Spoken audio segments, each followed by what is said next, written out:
TMC की list जारी होने के बाद भाजपा के राष्ट्रीय प्रवक्ता शहजाद पूनावाला ने भी इंडिया गठबंधन पर हमला बोलते हुए कहा कि ममता बनर्जी ने एक तरफा सीटों की घोषणा कर दी है और अब कांग्रेस इधर उधर देख रही है। इंडी गठबंधन में एक और कलेश, एक और नया झटका, एक और नया झगड़ा। अब जहां जहां पड़े राहुल के कदम, वहां वहां इंडी गठबंधन तोड़े दम। इसका एक और नमूना बंगाल से दिखाई दे रहा है।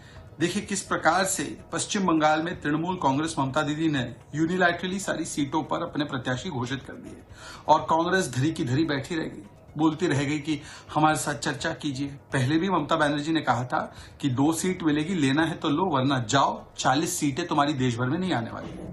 ये दिखाता है कि कांग्रेस पार्टी और खास करके राहुल गांधी के बारे में ममता दीदी क्या सोचती है। और देखिए ना, इतने दिन तक शाहजहां और संदेश खाली पर कांग्रेस पार्टी ने स्ट्रेटेजिक साइलेंस मेंटेन किया। खड़गे जी ने तो डिफेंड भी किया, प्रियंका वाड्रा जी ने एक ट्वीट नहीं किया, राहुल जी ने एक ट्वीट नहीं किया। क्या फायदा हुआ? अब कम से कम आज तो प्रियंका जी, अब तो सीटें भी नहीं मिलने वाली आपको तृणमूल कांग्रेस से। आज तो चुप्पी तोड़िए और पूरा गठबंधन देखिए, क्या गजब का गठबंधन है, क्या गजब का कोऑर्डिनेशन चल रहा है। क्योंकि मिशन और विजन तो है नहीं, केवल कंफ्यूजन, कॉन्ट्रडिक्शन और डिवीजन है।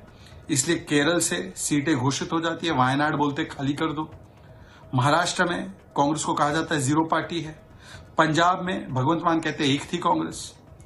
जम्मू कश्मीर में उमर अब्दुल्ला ने क्या कहा है वो आपने देखा है, यूनिलैटरली उन्होंने भी सीटें डिक्लेयर कर दी।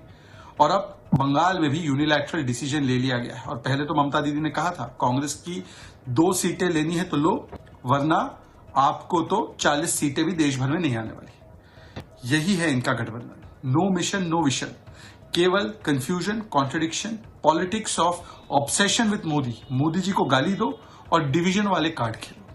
अब तो संदेश खाली पर प्रियंका वाड्रा जी बोल ही दीजिए, क्योंकि अब तो आपने जिस मकसद से चुप्पी साध रखी थी वो भी पूरा नहीं हुआ, सीटें भी नहीं मिली।